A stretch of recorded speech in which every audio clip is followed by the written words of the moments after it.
শাহরু রমাদান আল্লাযী উনজিলা ফীহিল কুরআন। এই রমজান মাসে কোরআন নাযিল হওয়ার কারণে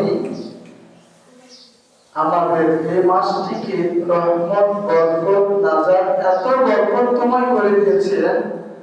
11টি মাসের চেয়ে সর্বোত্তম মাস হচ্ছে রমাদান। কিসের কারণে? এই কোরআন নাযিল হওয়ার কারণে।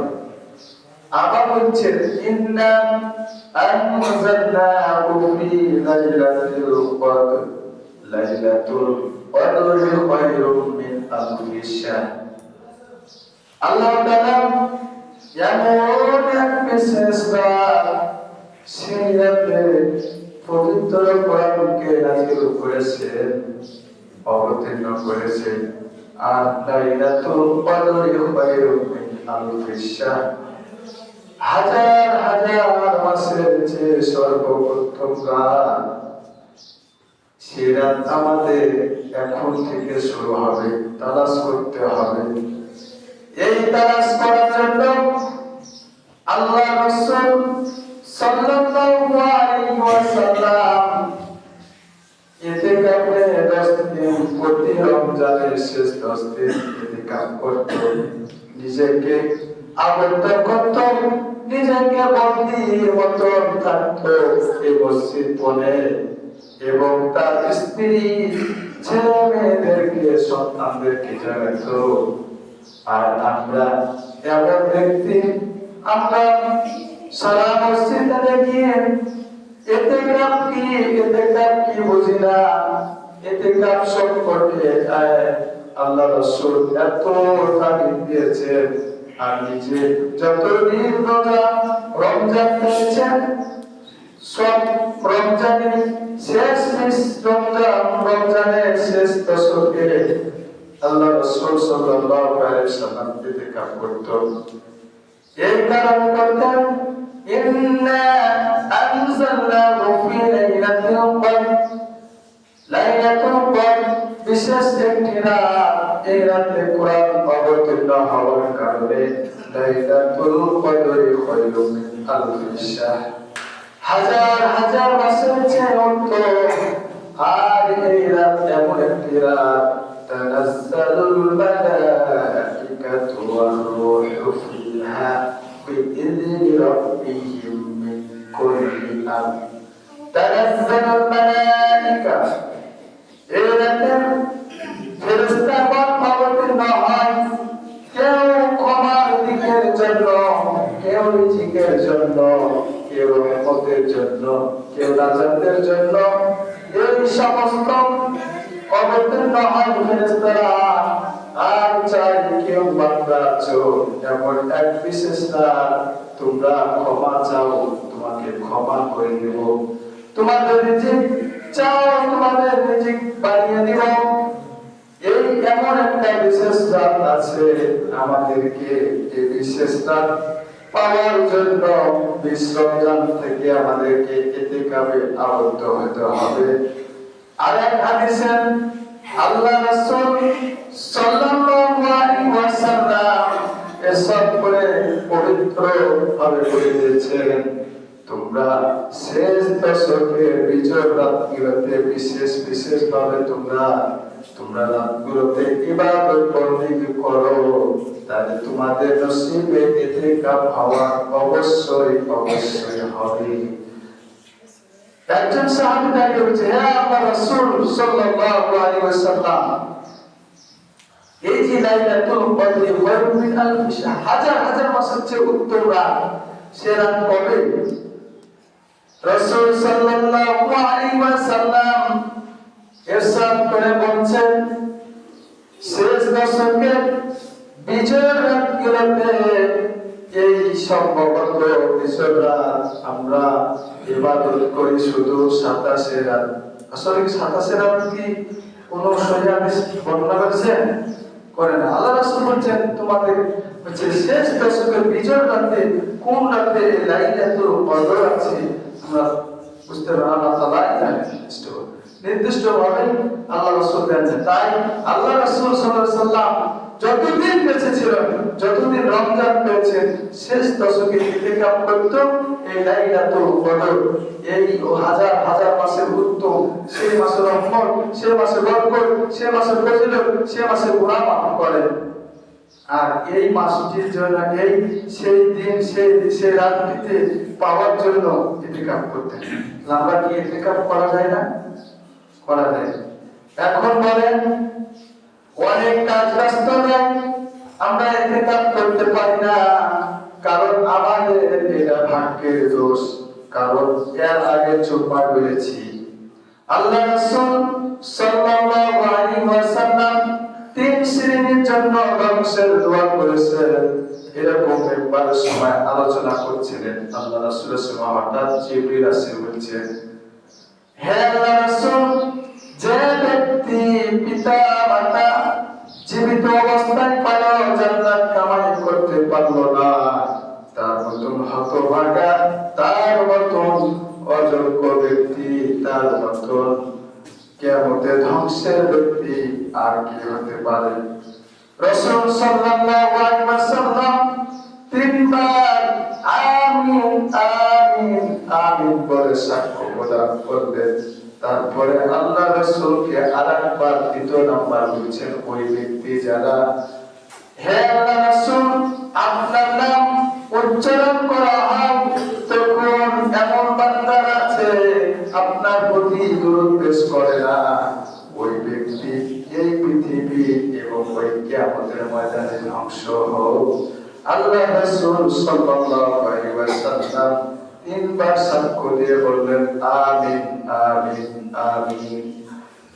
আবার 3 নাম্বার, যে ব্যক্তি রমজান পাওয়ার পর, সিয়াম পাওয়ার পর এমন এক রাত্রি গভীর হাজার হাজার মাসের চেয়ে উত্তম, এরা পাওয়ার পর সে গুনাহ ক্ষমা করে দিতে পারলো না, তার মতন হতভাগা ব্যক্তি আর কেউ হতে পারে?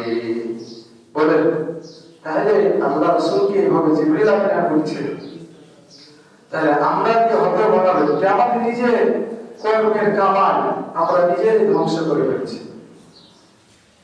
তাহলে আমরা জানবো আল্লাহ তাআলা আমরা সারা জীবন চলতে ফিরতে সব সময় এমন গুনাহ করি, গুনাহ করতে করতে পাহাড় পরিমাণ পর্যন্ত গুনাহ করে ফেলি, কিন্তু একটুকু চিন্তা করি না আমাদের কবরের আমলনামা কি নিয়ে যাচ্ছি, আমাদের কখন মৃত্যু হবে, কখন আমাদের বালাকুল মাউত আমাদের সামনে হাজির হয়ে যাবে, কখন আমাদের মসজিদে ইরান হবে, অমকের ছেলে অমক মৃত্যুবরণ করেছে, আর কোনদিন এই দেশে এই পৃথিবীতে থাকার পর্যন্ত হবে না, যোগ্যতা অর্জন করতে পারবে না। আল্লাহ এমন আমাদেরকে চিন্তা করতে হবে, সে 4 হাত কাটা পান কিনা আমাদের কখন দুয়ারে পৌঁছে যাবে। আমরা এই ইনসাফকে আমরা সবসময় চিন্তা বিবেচনা করি না, আর এই চিন্তা না করার কারণে আমাদের গুনাহ করতে করতে কখন যে আমাদের জীবন বালাকুল মাউত চলে আসে, এই চিন্তা যদি যার মধ্যে থাকে, যার মধ্যে ভয় থাকে, তাহলে নিশ্চয় নিশ্চয় তার প্রতি আমল করার সম্ভাবনা বেশি হয়। তাই আমাদেরকে চিন্তা করতে হবে কখন আমাদের মৃত্যুবরণ হবে, কখন কি হবে।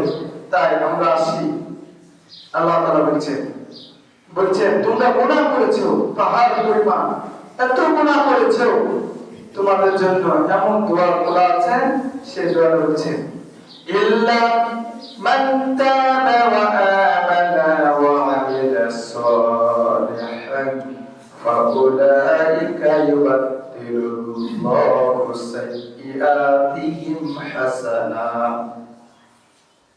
কিন্তু যারা তওবা করবে, ঈমান আনবে, আর নেক আমল করিতে থাকবে, আর ফাউলাইকা ইউবাদদিলুল্লাহু সাইয়্যাতিহিম, পিছনে যত গুনাহ করেছে পাহাড় পরিমাণ পর্যন্ত গুনাহ করে ফেলেছে, ওই গুনাহকে মাফ করে দিয়ে পাহাড় পরিমাণ গুনাহকে মাফ করে দিয়ে সমস্ত গুনাহ সওয়াবে পরিণত করে দেয়। আর কালাল্লাহু গফুরুর রহিম, আল্লাহ তাআলা রহমান রহমান গফুর, সে দয়ার কান্ডারি, সে মাফ করার কান্ডারি। আমরা বুঝি না, আমরা শুধু বুঝি গুনাহ করলে মাফ হয় না আর গুনাহ করতেই থাকি। তাই আল্লাহ তাআলা বলেছে ইল্লা মান তাবা, তোমরা তওবা করো, তওবা করে ফিরে আসো। কোথায় ফিরে আসো? আমার দিকে, আল্লাহ দিকে। কার দিকে ফিরে আসো? আল্লাহর দিকে। আমরা মনে করি তওবা মানে আস্তাগফিরুল্লাহ রাব্বি মিন কুল্লি যামবি ওয়া আতুবু ইলাইহি লা হাওলা ওয়ালা কুওয়াতা ইল্লা বিল্লাহিল আলিয়্যিল আযীম। এটা মনে করি যে এটাই তওবা। আসলে তওবা, তওবার তিনটি শর্ত আছে। এক নাম্বার শর্ত হচ্ছে এক নাম্বার শর্ত তওবা হচ্ছে যে ভুল করবে, ভুল স্বীকার করা। যাই ভুল করে, আপনি গুনাহ করেছেন, মানুষের অন্যায় করেছেন, জুলুম করেছেন, অত্যাচার করেছেন, কার হক নষ্ট করেছেন, কি ভুল স্বীকার করা। এখন বাস্তব জীবনে আমাদের চলতে চলতে অনেকের হক নষ্ট করি না? যেরকম ধরেন জাকাত দাও, অনেক অর্থ ধন সম্পদ আছে, জাকাত দেয় না, দেয় কি? এরকম আছে। এটা গরিবদের হক নষ্ট করছেন। আল্লাহ তাআলা বলছেন তোমরা যাকাত দাও, যাকাত প্রদান, কারণ একটাই উদ্দেশ্য হচ্ছে সবাই যে আল্লাহ রাসূল সাল্লাল্লাহু আলাইহি ওয়াসাল্লাম এতিম ছিলেন, আর এতিমকে আল্লাহ তাআলা অত্যন্ত ভালোবাসেন। আর এতিমের জন্য রক্ষণাবেক্ষণের দায়িত্ব আল্লাহ তাআলা এই যাকাতের মাধ্যমে তাদেরকে হেফাজত করবেন, ফিতরার মাধ্যমে, বাইতুল মাধ্যম দিয়ে, ওসুল দিয়ে। এগুলা হচ্ছে হক এতিমদের, অভাবগ্রস্তদের। আর আমরা দিতে চাই না। তাই আমরা হক যা নষ্ট করি, মাপ চেয়ে নেবেন। অনেকেই ধন সম্পদ মারে খাই, করি না? অনেকে টাকা মারে খাই, বাকি খালি আবার দিই না। এরকম হয়, হক নষ্ট করে, অনেক হক নষ্ট করে। এই হকে যে হকটা, ওই হকদারের কাছে ভুল স্বীকার করা, আপনার কাছে ভুল হয়েছে বা আপনাকে অন্যায় করছে, অত্যাচার করছে। আবার আল্লাহর কাছে অনেক আইন ভঙ্গ আমরা অমান্য করি। আল্লাহর হক হচ্ছে আমার বান্দাকে সর্বশ্রেষ্ঠ মাখলুকাত হিসাবে সৃষ্টি করেছে। সর্বশ্রেষ্ঠ জাতি কারা? মানুষ। কারা? এই মানুষকে সৃষ্টি করার কারণে অনেক অনেক ফেরেশতারা সিজদা করেছে, আর একমাত্র ইবলিস শয়তান সিজদা করে নাই। অনেক সম্মান দিয়েছে, কারণ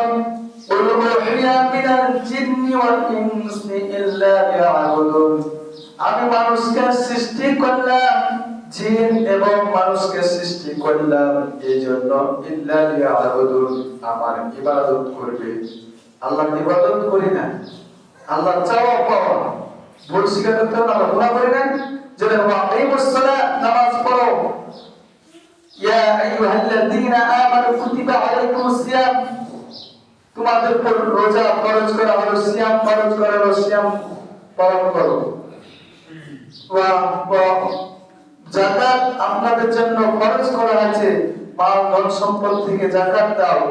অনেকেই আল্লাহর হুকুম অমান্য করি, আল্লাহর কাছে বলছি আল্লাহ পরিষ্কার করতে হবে না?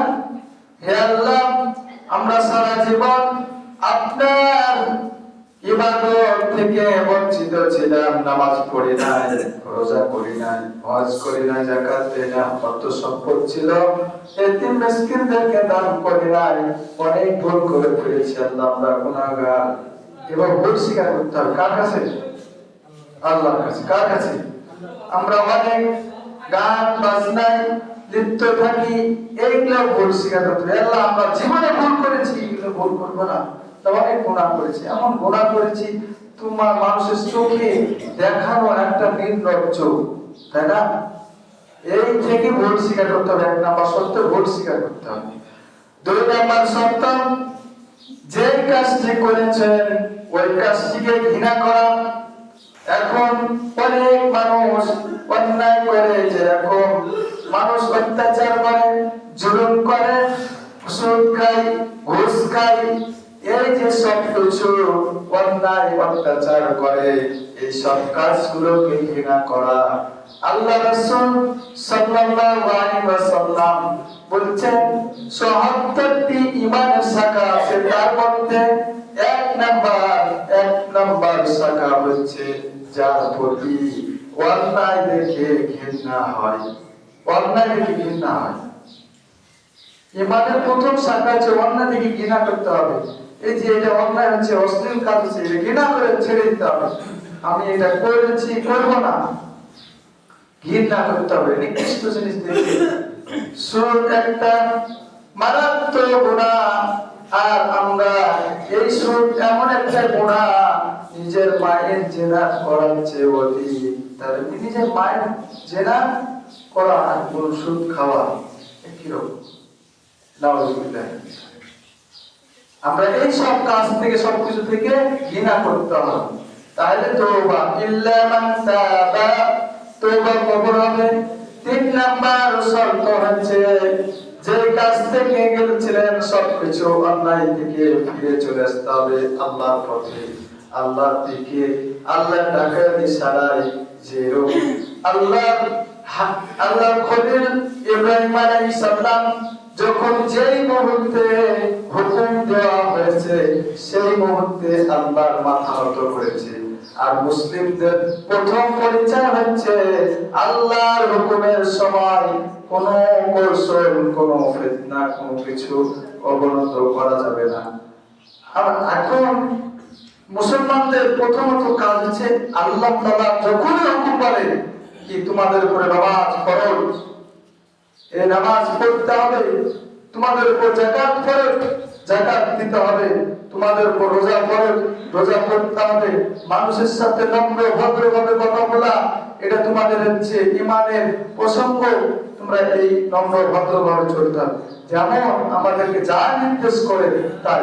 ইব্রাহিম আলাইহিস সালামকে যেই মুহূর্তে সবকিছুতেই পরীক্ষা নিয়েছেন, সব পরীক্ষাতে আল্লাহ তাআলা পাস করেন, এমন একটা সিস্টেম আল্লাহকে সন্তুষ্টি করে ফেলেছেন, তাকে মুসলিম জাতির পিতা হিসাবে আল্লাহ তাআলা ঘোষণা করেছেন। মুসলিম জাতির পিতা। তাহলে আল্লাহ তাআলা ওই রূপ ভাবে আমাদেরকে একদম ফিরে চলে আসতে হবে আল্লাহর দিকে। তাই ইল্লা মান তাবা, তোমরা তওবা করো। এইভাবে কিভাবে? যে কাজ ভুল করেছো ভুল স্বীকার করো, আর যে কাজ থেকে তুমি করেছো সেগুলো ঘৃণা করো, আর ওই কাজ থেকে তুমি ফিরে চলে আসো। এটাই হচ্ছে তওবার মূল উদ্দেশ্য। হুজুরের কাছে আস্তাগফিরুল্লাহ রাব্বি করলে পড়ার কোনো দরকার তাই। নিজেই তিন শর্তে আপনি যদি তওবা করে ফিরে যান, যদি সঠিক পদক্ষেপ করেন, তখন বলেন কি ওয়া আমানা, ঈমান আনবেন কিভাবে? লা ইলাহা ইল্লাল্লাহু মুহাম্মাদুর রাসূলুল্লাহ, আল্লাহ ছাড়া কোনো ইলাহ নাই, আইন দাতা নাই, রাজত্বের মালিক নাই, বিচারকের মালিক নাই। এইভাবে ঈমান আনতে হবে। এবং হযরত মুহাম্মাদুর রাসূলুল্লাহ সাল্লাল্লাহু আলাইহি ওয়াসাল্লাম একটি হচ্ছে আল্লাহর বন্ধু প্রেরিত রাসূল, এবং সাক্ষ্য দিতে হবে আর ওয়াশহাদু আল্লা ইলাহা ইল্লাল্লাহু ওয়াহদাহু লা শারীকা লাহু ওয়া আশহাদু আন্না মুহাম্মাদান আবদুহু ওয়া রাসূলুহু। এবার সাক্ষ্য দেবে পৃথিবীর রাজত্বের মালিক, ক্ষমতার মালিক, সব কিছুর মালিক আল্লাহকে বিশ্বাস করতে হবে, এবার ঈমান আনতে হবে। আনার পর ওয়া আমিলা আমালান, ঈমান আনার পর নেক আমল করতে থাকতে হবে।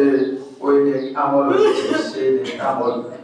আপনি আগে নামাজ পড়তেন না, এখন থেকে নামাজ ধরে নেন। আগে আপনি দান সদকা করতেন না, এখন থেকে 2 টাকা 10 টাকা সামর্থ্য অনুযায়ী দান করেন।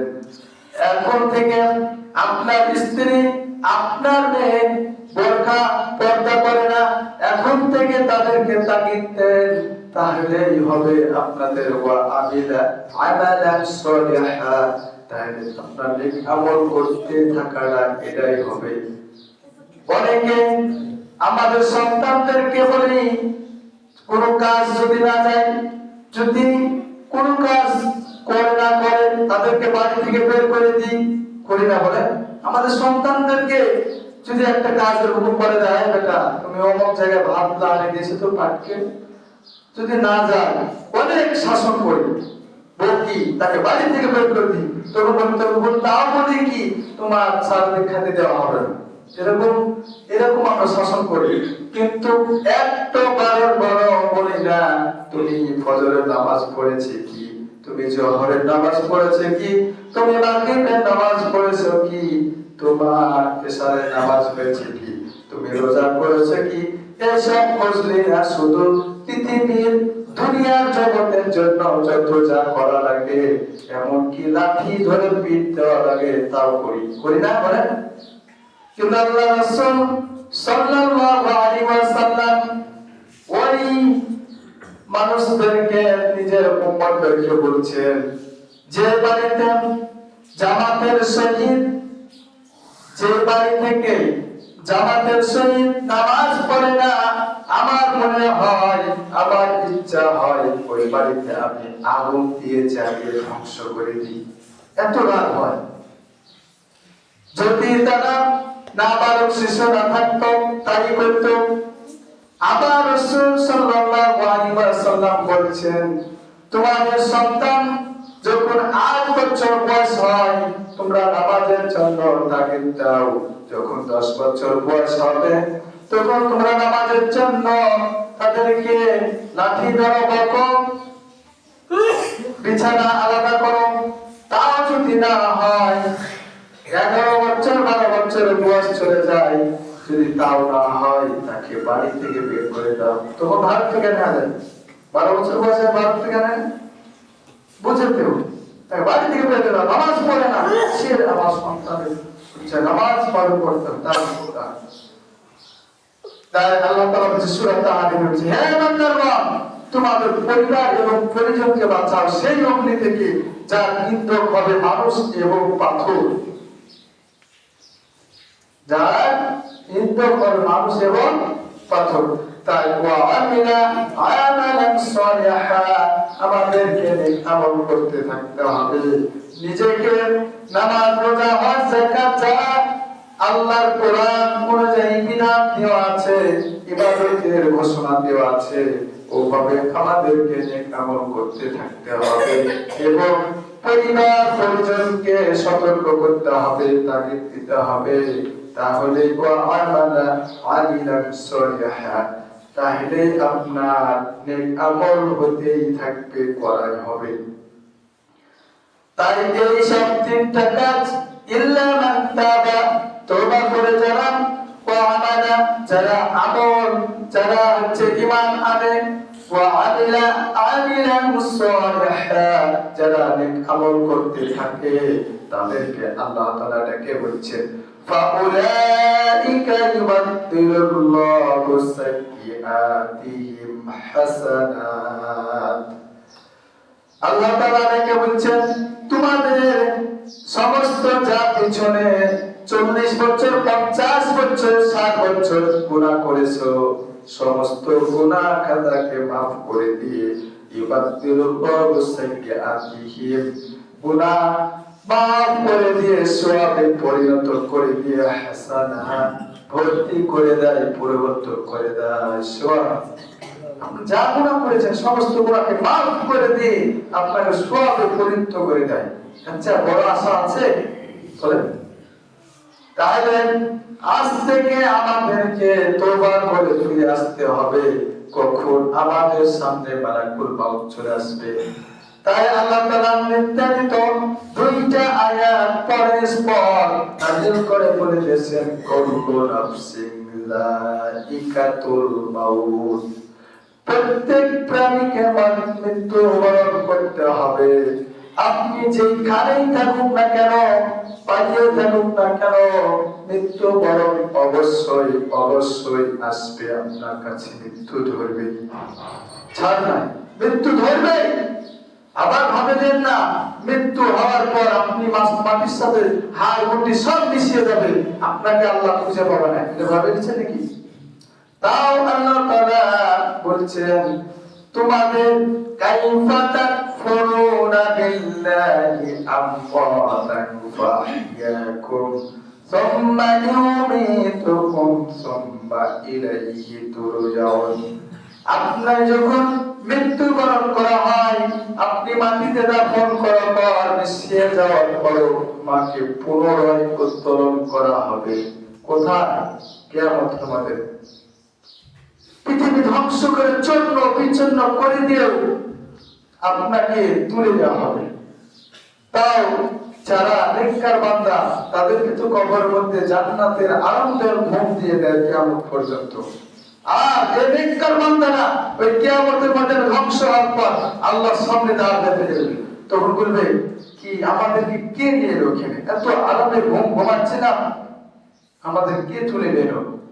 আল্লাহ তাআলা বলবে এই ময়দানে প্রত্যেক যেই জায়গায় মৃত্যুবরণ করেছেন, ডুবে মরেছেন, উঠে ফুটে ফেলেছেন, আপনাকে গোপনস্থানে মারে ফেলে কোথায় কি করেছেন সবকে তুলে নিয়ে যাবে ওই জায়গায় ময়দানে। তার মৃত্যুর কোনো গ্যারান্টি নাই। এখন শ্বাস ফেলাতে পারবেন কি তার কোনো গ্যারান্টি নাই আছে বলে? আমাদের কারোর গ্যারান্টি নাই, আমাদের জীবনের মৃত্যুর কোনো গ্যারান্টি নাই। আপনি এখান থেকে বাড়ি যেতে পারবেন কি গ্যারান্টি? আপনি এখন একটু শ্বাস ফেলাবেন, এই শ্বাস ফেলাবে আপনার শক্তি ক্ষমতাও না থাকতে পারে। তাই এখন থেকেই আজ থেকেই তওবা করে ফিরে চলে যায় সারা জীবনের মতো মৃত্যু পর্যন্ত যেন আমরা আমল করতে থাকবো। আর পিছনে যত গুনাহ করেছে পিছনে যত গুনাহ করে ফেলেছো সমস্ত গুনাহকে মাফ করে দিয়ে সওয়াবে পরিণত করে দিবেন। সুবহানাল্লাহ। কারণ ওয়াকানাল্লাহু গফুরুর রহিম, আল্লাহ রহমান, আল্লাহ গফফার, আল্লাহ জব্বার, আল্লাহ ক্ষমার দিকে খুবই পছন্দ করে। বান্দা গুনাহ করতে পছন্দ করে, আল্লাহ তাআলা মাফ করতে পছন্দ করে। তাই আল্লাহ তাআলার কাছে সবসময় আছে। তাই আমি একটা আয়াতের সাপেক্ষে কথা বললাম, আমি এই জন্য বললাম আজকে তওবা করে ফিরে যান। কোথায়? ইমানের দিকে, সত্য ইমান। আল্লাহ ছাড়া কারোর দাসত্ব করতে পারি না, আমাদের ছেলে মেয়ে কারোরই দাসত্ব করতে পারি না। আমরা ছেলে মেয়ে আপনার কিয়ামতের ময়দানে বিপক্ষে দাঁড়াবে। কারণ ছেলে মেয়েকে আপনি যদি নামাজের তাগিদ না দেন, ভালোর দিকে যদি না দেন, ওই আগুন থেকে যদি না ফিরে না আসেন, তাহলে আপনার ছেলে মেয়েরা আপনাকে লাথি দিয়ে জাহান্নামে যাবে, লাথি জাহান্নামে যাবে। এটা কি চান অপমানি হতে?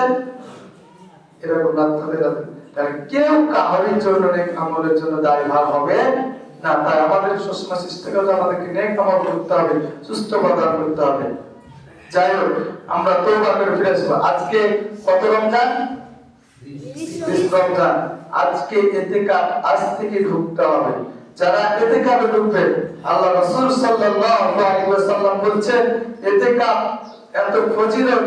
আমরা তো গরিব মানুষ, অনেকে গরিব থাকে না, হজ করতে পারে, উমরা করতে পারবে, কেউ করতে পারবে, কিন্তু আল্লাহ রাসূল সাল্লাল্লাহু আলাইহি ওয়াসাল্লাম বলেছেন যে ব্যক্তি আল্লাহ এবং আল্লাহ রাসূলের সন্তুষ্টি অর্জনের জন্য যে এই 10 দিন ইতিকাফ করবে তাকে 2টি উমরা হজের সওয়াব দেওয়া হবে। সুবহানাল্লাহ। হজ করতে পারবেন? আমি হজ করতে পারবো, আপনি পারবেন? পারবেন।